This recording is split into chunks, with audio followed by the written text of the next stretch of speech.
ഏട്ടൻ പറഞ്ഞതൊക്കെ കുഞ്ഞിക്ക് ഓർമ്മയുണ്ടല്ലോ. ഈ വിവാഹത്തിന്റെ പേര് പറഞ്ഞ ആരെയും നിർബന്ധിക്കരുത് കേട്ടോ. കാര്യം പറയുക. അവൾ ആലോചിച്ച് ഒരു തീരുമാനം എടുക്കട്ടെ.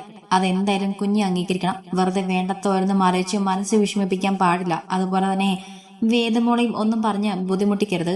നിവിയെയും അഭിയെയും വീട്ടിലാക്കിയിട്ട് പോകാൻ നേരം നിരഞ്ജൻ അനിയത്തെ ചേർത്ത് പിടിച്ചുകൊണ്ട് പറഞ്ഞു. ഏട്ടനെ നോക്കി നിറഞ്ഞ സന്തോഷത്തോടെ തലയാട്ടിക്കൊണ്ട് നിവി മോളി അഭിയെ നോക്കി തല കുലുക്കി യാത്ര പറഞ്ഞു പോയി നിരഞ്ജൻ. അബിയുടെ കയ്യിൽ തൂങ്ങി വീട്ടിലേക്ക് കയറുമ്പോൾ നീവയുടെ ചുണ്ടിൽ വിരിഞ്ഞ ചിരിക്ക് പത്രം മാറ്റി തിളക്കമായിരുന്നു. ജിത്തുവേട്ടന് ഇഷ്ടമല്ലേ ആരി ചേച്ചിയെ എന്റെ ഏട്ടൻ വിവാഹം കഴിക്കുന്നത്? രാത്രി അബിയെ ചുറ്റിപ്പിടിച്ച് കിടക്കുന്ന നേരമാണ് നിവി ചോദിച്ചത്. അതെന്താ ഏട്ടന്റെ കുഞ്ഞിക്ക് ഇപ്പൊ എങ്ങനെ ഒരു ചോദ്യം? അവളും ചുറ്റിപ്പിടിച്ച് തന്നെ ദേഹത്തേക്ക് അമർത്തിക്കൊണ്ടാണ് അബി ചോദിച്ചത്. അത് അത് പിന്നെ ജിത്തുവേട്ടൻ ഇതുവരെ അതിനെക്കുറിച്ചൊന്നും പറഞ്ഞില്ലല്ലോ, അതുകൊണ്ട് ചോദിച്ചതാണ്. അവന്റെ നെഞ്ചിൽ കവൾ ചേർത്ത് വെച്ചുകൊണ്ട് നിവി പറഞ്ഞു. എന്റെ ആര്യയെ അവൾക്ക് നല്ലൊരു ജീവിതം കിട്ടുമെങ്കിൽ അതിൽ കൂടുതൽ എന്ത് സന്തോഷമാണ് നിവി എനിക്ക് കിട്ടാനുള്ളത്. ആളിന്റെ കൂടെയും ആരെയും മോളെ സന്തോഷത്തോടെ സമാധാനത്തോടെ ജീവിക്കുമെന്ന് നിന്നെപ്പുറം തന്നെ എനിക്കും അറിയാം. അവൾ ഒരുപാട് സഹിച്ചും ക്ഷമിച്ചുമൊക്കെ ജീവിച്ചൊരു പെൺകുട്ടിയാണ്. അവളുടെ നല്ല പ്രായം കടന്നു പോവുകയാണ്. എല്ലാം എനിക്കറിയാം. എന്തായാലും ഡിവോഴ്സ് അനുവദിച്ച് കിട്ടട്ടെ. അത് കഴിഞ്ഞ് അവളോട് സംസാരിക്കാം. അളിയൻ കൂടെ സമ്മതിച്ച സ്ഥിതിക്ക് ഒരുപാട് നീട്ടിക്കൊണ്ടു പോകില്ല ഞാൻ. നിവിയെ ബെഡിലേക്ക് ചായച്ച് കിടത്തിക്കൊണ്ട് അഭി പറഞ്ഞു. എനിക്കും എത്രയും പെട്ടെന്ന് അവരെ ഒന്നിപ്പിക്കണമെന്നേ ഉള്ളൂ ജിത്തുവേട്ട. ആത്മാർത്ഥമായ സ്നേഹവും പ്രണയവും കരുതലും എന്തെന്ന് അവർ രണ്ടാളും ഒരുപോലെ അറിയട്ടെ. സന്തോഷത്തോടെ ജീവിക്കട്ടെ നമ്മളെപ്പോലെ. അതിന്റെ പ്രാർത്ഥനയാണ്. തനിക്ക് മുകളിൽ ഭാരം താരാതെ കിടക്കുന്നവന്റെ കവൾ വിരൽ ഓടിച്ചുകൊണ്ട് പെണ്ണു പറഞ്ഞു.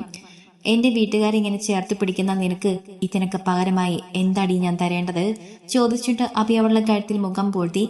കുടുംബക്കോടത്തിൽ നിന്ന് ഒരൊപ്പിൽ പ്രവീണമായുള്ള എല്ലാ ബന്ധവും അവസാനിപ്പിച്ചിറങ്ങുമ്പോൾ ആര്യ ദീർഘമായെന്ന് ശ്വാസം വലിച്ചു വിട്ടു. എത്രയോ വർഷങ്ങളായി മനസ്സുകൊണ്ട് ആഗ്രഹിച്ചൊരു ദിവസമായിരുന്നു ഇത്. മറ്റൊരുവളുടെ വിയർപ്പ് പറ്റിയ ദേഹവുമായാണ് തന്നിലേക്ക് അവൻ വന്നു ചേർന്നെന്ന ബോധ്യമായ ഏതോ നാളിൽ സഹോദരി എന്ന് വിശ്വസിച്ചവൾക്കൊപ്പം ഒരു ഭാര്യയും കാണാൻ ആഗ്രഹിക്കാത്ത ആ കാഴ്ച കണ്ട നിമിഷം ആഗ്രഹിച്ചതാണ് ഈ ഒരു ദിവസം. എന്നിട്ടും ഈ നീരാളിപ്പിടിയിൽ നിന്നും രക്ഷപ്പെടാനാവാതെ മനസ്സും ശരീരവും മരവിച്ച് ഒരു വിധവയെ പോലെ ജീവിച്ച വർഷങ്ങൾ പിന്നെയും ഒരുപാട് കാത്തിരിക്കേണ്ടി വന്നു ഈ ദിവസത്തിലേക്ക് എത്താൻ. ഇന്നെല്ലാം അവസാനിച്ചു. കൂടെ പിറപ്പിന്റെ കൈ പിടിച്ച് പുറത്തേക്ക് ഇറങ്ങിയപ്പോൾ ആര്യയ്ക്ക് എന്തെന്നില്ലാത്ത ആശ്വാസം തോന്നി. ആര്യ അബിയുടെ ചുമലിൽ ചാഞ്ഞ ആശ്വാസത്തോടെ നിന്നവൾ പ്രവീണിന്റെ വീട് കേൾക്കെ അബിയുടെ കയ്യിൽ മുറുക്ക പിടിച്ചു. നിനക്കിനി എന്താ വേണ്ടത്? എല്ലാം ഇന്നിവിടെ അവസാനിച്ചു. ആരെയും ചേർത്ത് പിടിച്ചുകൊണ്ട് കറുത്ത ശോഭത്തോടെ അവയെ പറഞ്ഞു. എനിക്കിനി എന്താ വേണ്ടത്? ഒന്നും വേണ്ട. എല്ലാം കൈവിട്ടു പോയി. ഞാൻ ശ്രമിച്ചാലും ഇനി ഒരിക്കലും തിരിച്ചു പിടിക്കാൻ കഴിയാത്ത വിധം കൈവിട്ടു പോയെന്ന് എനിക്കറിയാം. അബിയുടെ ചുമലിൽ മുഖം ചേർത്ത് വെച്ച് തന്നെ നോക്കാതെ നിൽക്കുന്നവളെ നോക്കിയാണ് പ്രവീൺ പറഞ്ഞത്. എനിക്ക് നിങ്ങളെ കാണണ്ട, നിങ്ങളുടെ സംസാരം കേൾക്കാൻ വേണ്ട. എന്റെ കുഞ്ഞിനൊപ്പം എനിക്കിനിയെങ്കിലും സമാധാനത്തോടെ ജീവിക്കണം. ഒരൽപ്പം സ്നേഹം എന്റെ മോളോട് നിങ്ങൾക്കുണ്ടെങ്കിൽ ഞങ്ങളുടെ പിന്നാലെ ഇനി വരരുത്. ഞങ്ങൾ ജീവിക്കാൻ അനുവദിക്കണം. അതിൽ കൂടുതലൊന്നും എനിക്ക് നിങ്ങളോട് പറയാനില്ല. നിങ്ങൾ പറയുന്നതും എനിക്കിനി കേൾക്കാനുമില്ല. പ്രവീണിന്റെ മുഖത്തേക്ക് പോലും നോക്കാതെയാണ് ആര്യ പറഞ്ഞത്. വരില്ല. നിന്റെയോ നമ്മുടെ കുഞ്ഞിന്റെയോ മുന്നിലേക്ക് ഞാൻ ഇനി വരില്ല. ദൂരെ എവിടെയെങ്കിലും നിന്ന് എന്റെ മോളെ അവൾ പോലും അറിയാതെ ഞാൻ കണ്ടോളാം. നിന്നോടും മോളോടും ഞാൻ ചെയ്ത ചതിക്കും വഞ്ചനയ്ക്കും ഞാൻ എനിക്ക് വിധിക്കുന്ന ശിക്ഷയാണത്. നിറഞ്ഞു തൂവുന്ന കണ്ണുകൾ അമർത്തി തുടച്ചുകൊണ്ടാണ് പ്രവീൺ പറഞ്ഞത്. നമുക്ക് പോകാം അബി. പ്രവീൺ പറഞ്ഞതും ശ്രദ്ധിക്കാനുള്ള മനസ്സില്ലാതെ അവരിലും ദൂരെ പോകാനുള്ള ത്വരയുടെ അബിയോട് പറഞ്ഞു ആര്യ. പോവാം. അവളുടെ ആ അവസ്ഥ മനസ്സിലായതുപോലെ അവളെ ചേർത്ത് പിടിച്ചുകൊണ്ട് ആ കോടതി മുറ്റത്തു നിന്നും പുറത്തേക്ക് നടന്നു അബി. പ്രവീണെ അവർ പോന്നു നോക്കി കടുത്ത വേദനയോടെ അതിലേറെ നഷ്ടബോധത്തോടെ നിന്നവനെ ചുമലിൽ പിടിച്ചു ചേർത്തുകൊണ്ട് വിളിച്ചു മുരളി. ഒന്നുമില്ലടാ, ഇനി ഒരിക്കലും ഇതുപോലെ എനിക്ക് എന്റെ ആരെയും മുഖാമുഖം കാണാൻ കഴിയില്ലല്ലോ. ഇന്നൊരിക്കൽ കൂടെ കണ്ണ് നിറച്ചു കാണാൻ തോന്നി. കണ്ടു. ആ മുഖം നല്ല മിഴിപട മനസ്സിൽ നിറച്ചു വെച്ചു. ഇനി ഈ ജന്മം എനിക്ക് ജീവിക്കാൻ അതൊക്കെ മതി. നെഞ്ചി വിങ്ങുന്നൊരു വേദനയോടെ പറയുമ്പോഴും പ്രവീണിന്റെ ചുണ്ടിൽ ചിരി തെളിഞ്ഞു നിന്നിരുന്നു. എല്ലാം കൈവിട്ട് കളഞ്ഞിട്ട് ഇപ്പൊ വേദനിച്ചിട്ട് എന്താടാ കാര്യം? വാ നമുക്ക് പോകാം. ഇനി ഇവിടെ നിന്നിട്ട് എന്തിനാ? അവന്റെ നെഞ്ചിലെ വേദന അറിഞ്ഞ മുരളി അവനെ ചേർത്ത് പിടിച്ചുകൊണ്ട് പറഞ്ഞു. പോട്ടടാ, നല്ലതൊന്നും എനിക്ക് വിധിച്ചിട്ടില്ല. അല്ലെങ്കിൽ ഞാൻ ഇങ്ങനെയൊക്കെ ആകുമായിരുന്നോ ഈ ജന്മം? ഇനി എന്റെ മോളെയും മാരിയും ഞാൻ നോക്കുകൊണ്ട് പോലും വിഷമിപ്പിക്കില്ല. അത് ഞാൻ എന്റെ ആര്യയ്ക്ക് കൊടുത്ത വാക്കാണ്. അത് എന്ത് വില കൊടുത്തും ഞാൻ പാലിക്കും. മുരളിക്കൊപ്പം കാറിനടുത്തേക്ക് നടക്കുമ്പോൾ പ്രവീൺ പറഞ്ഞു. ഇനി എന്താ നിന്റെ പ്ലാൻ? ഇന്ന് തന്നെ വയനാട്ടിലേക്ക് തിരികെ പോകുന്നുണ്ടോ? കാർ മുന്നോട്ടെടുക്കുമ്പോൾ മുരളി തിരക്കി.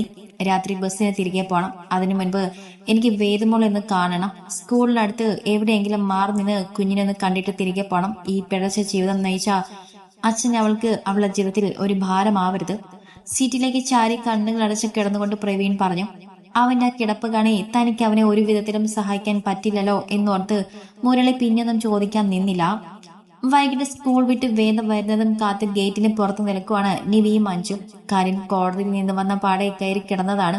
അതുകൊണ്ട് അവളെ വിളിക്കാതെ രണ്ടും കൂടെ വന്ന് നിൽക്കുവാണ്. സ്കൂൾ ബസ്സിലാണ് വേദു വരുന്നത്. കറക്റ്റ് 4 മണിയാകുമ്പോൾ ബസ് ഇവിടെ എത്തും. അത് കണക്കാക്കിയാണ് രണ്ടും കൂടെ പുറത്തു വന്ന് നിൽക്കുന്നത്. ദാ ബസ് വരുന്നുണ്ട് അഞ്ചു. വേദുവിനോട് തൽക്കാലം നമ്മളൊന്നും പറയണ്ട കേട്ടോ, ചേച്ചി തന്നെ പറയട്ടെ. സ്കൂൾ ബസ് വരുന്ന കാണി നിവി മെല്ലെ അഞ്ജുനോട് പറഞ്ഞു. ഞാനൊന്നും പറയുന്നില്ല നിവി.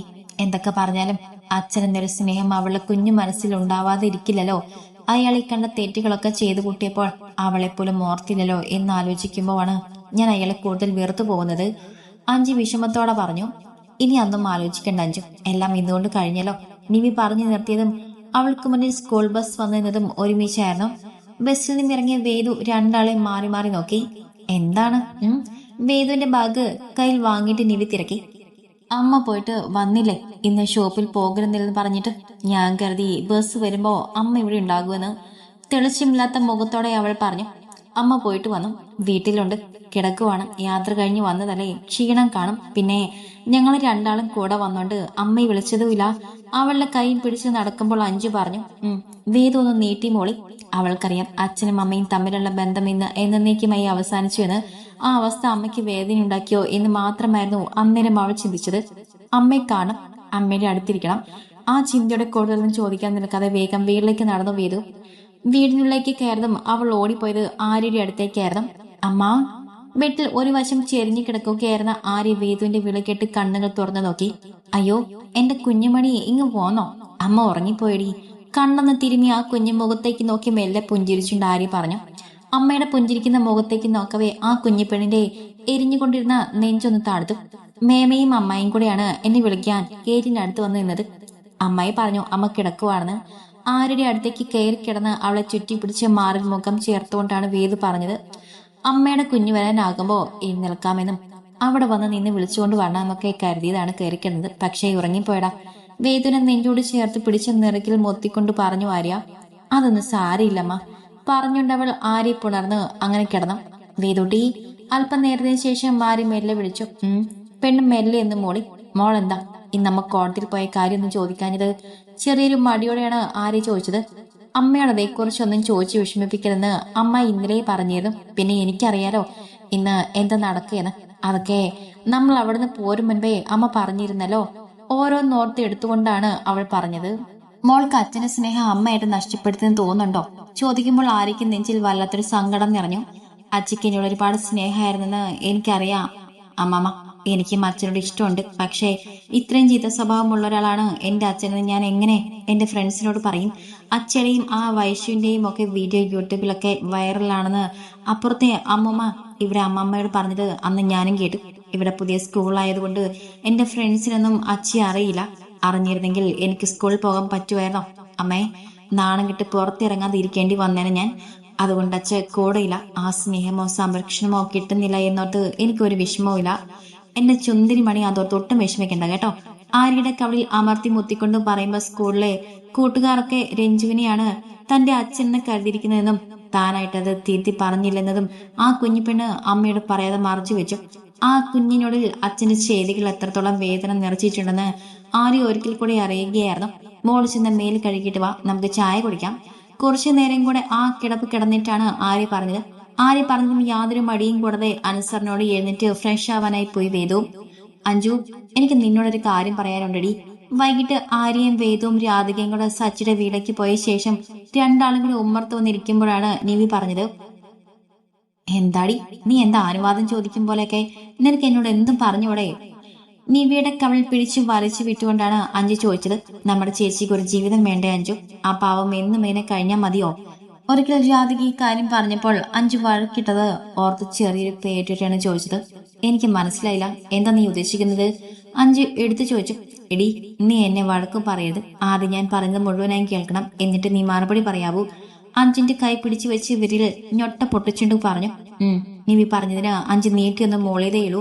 അഞ്ജു, കുറച്ച് ദിവസം കഴിഞ്ഞാൽ നിന്റെ വിവാഹം നടക്കും. അന്ന് നീയും സച്ചിയേട്ടനും ജീവിക്കും പോലെ ഇവിടെ ഞാനും ജിത്തുവേട്ടനും കഴിയും പോലെ ചേച്ചിയും ഭർത്താവിനും ഇപ്പൊ സന്തോഷമായി ജീവിക്കേണ്ടടി. ആ പാവം ഈ ജീവിതത്തിൽ എന്ത് സന്തോഷമാണ് അറിഞ്ഞത്. ആ ചതിന്റെ കൂടെ ഒരു വിധവയെ പോലെ അല്ലേ അത് ജീവിച്ചത്. നമ്മൾ ആരിലും കൂടുതൽ നല്ലൊരു ജീവിതം ചേച്ചി അറിയിക്കുന്നില്ലേ അഞ്ജു? നിവി പറഞ്ഞതൊക്കെ കേട്ട് ഇതൊന്നും താൻ എന്തേ ഇതുവരെ ചിന്തിച്ചില്ലെന്നോർക്കെ അഞ്ജുന്റെ കണ്ണു നിറഞ്ഞു. നിവി, ഞാനെന്ന് അമ്മയും നാണത്തള്ളയുമായിട്ട് ചേച്ചിയുടെ കല്യാണക്കാരും പറഞ്ഞില്ലേ, അന്നേരം വേദ് വിഷമിച്ചു എന്ന് പറഞ്ഞപ്പോ ചേച്ചി എന്തിനാ ഇനി കല്യാണം കഴിക്കുന്നേ, കുഞ്ഞിന്റെ കാര്യം നോക്കി ജീവിക്കട്ടെ എന്നൊക്കെയാണ് ഞാനും ചിന്തിച്ചു വെച്ചിരുന്നത്. എനിക്ക് എന്തേ അടി നീ ചിന്തിച്ച പോലെ ചിന്തിക്കാൻ കഴിയാതെ പോയത്? എനിക്ക് വല്ലാതെ സങ്കടാവുന്നേ എന്റെ ആര്യ ചേച്ചി ഓർത്ത്. നിറമിഴികൾ ഒപ്പിക്കണ്ട അഞ്ജു പറഞ്ഞു. നീ വിഷമിക്കാൻ വേണ്ടി പറഞ്ഞതല്ല അഞ്ജു. ചേച്ചിയെയും മോളെയും പൊന്നു പോലെ നോക്കുന്ന ഒരാൾ അവിടെ ജീവിതത്തിൽ വന്നാൽ അവരും ഹാപ്പി ആവില്ലേ? എന്നും ആ പാവം ഒറ്റപ്പെട്ട് ജീവിക്കേണ്ടി വരുമോ എന്നൊക്കെ ഓർത്ത് ആന്റിക്ക് ചേച്ചി ഓർത്ത് നല്ല ആകുലതയുണ്ട്. നിവി പറഞ്ഞു നിർത്തിയതും പൊട്ടിക്കരഞ്ഞിട്ട് അഞ്ജു അവളുടെ ചുമലിൽ മുഖം അമർത്തി വെച്ചു. കരയല്ലേ അഞ്ജു, നമുക്ക് എല്ലാവർക്കും കൂടെ ചേച്ചി കൊണ്ട് കല്യാണത്തിന് സമ്മതിപ്പിക്കാം. വേദമോള് കൂടെ പറഞ്ഞ ചേച്ചി അനുസരിക്കും, എനിക്ക് ഉറപ്പുണ്ട്. വൈകി പോയിട്ടൊന്നുമില്ല. ഡിവോഴ്സ് കിട്ടിയതല്ലേ ഉള്ളൂ. പറ്റിയ നിന്റെ കല്യാണത്തിന്റെ അന്ന് തന്നെ നമുക്ക് ചേച്ചി പെണ്ണേം കെട്ടിക്കാൻ മതി. അഞ്ജുനെ സമാധാനിപ്പിച്ചുകൊണ്ട് നേരത്തെ പൊഞ്ചിച്ചോടെ നിവി പറഞ്ഞു.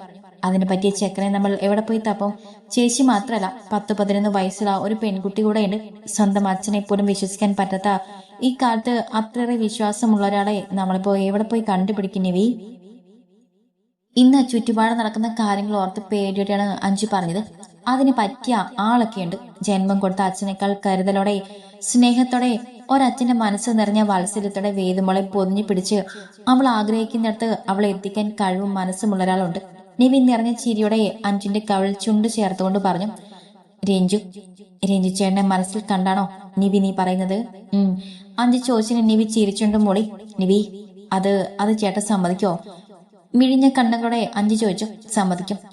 എന്റെ ഏട്ടനും ചേച്ചിയും വിവാഹം കഴിക്കും. വേദമോളമായി അവർ സന്തോഷത്തോടെ ജീവിക്കുകയും ചെയ്യും. അഞ്ജുന്റെ തോളുടെ കൈ ചുറ്റിക്കൊണ്ട് നിവി പറയുമ്പോൾ അവൾ പറഞ്ഞതുപോലെ നടക്കണമെന്ന് മനസ്സ് നിറഞ്ഞ് ആഗ്രഹിച്ച് ആത്മാർത്ഥമായി പ്രാർത്ഥിച്ചു അഞ്ജുവും. നിവി, എന്തോ ആലോചിച്ച് പുഞ്ചിരിയോടെ ഇരുന്നവളെ വിളിച്ചു അഞ്ജു. അത് ചീറ്റിയോടെയാണ് ഒന്ന് മൂളിക്കൊണ്ട് മുഖം തിരിച്ച് അഞ്ജുവിനെ നോക്കി നിവി. വേദ സമ്മതിക്കുമോ നിവി? എനിക്കെന്തോ അവളെ ആലോചിക്കുമ്പോ ഒരു പേടി പോലെ. പെണ്ണാകെ ബഹളം വെച്ച് നാശാക്കുവോ? അഞ്ജു വല്ലായ്മയോടെ തിരക്കി. വേദ സമ്മതിക്കാതെ ഇരിക്കാൻ എന്താ അഞ്ജു? അവൾക്ക് എന്റെ ഏട്ടനെ ഒത്തിരി ഇഷ്ടമാണല്ലോ. ഇപ്പോ അവൾക്ക് ചേട്ടന് ഇഷ്ടമാണ്. അവളുടെ ബെസ്റ്റ് ഫ്രണ്ടാണെന്ന് പറയുന്നു.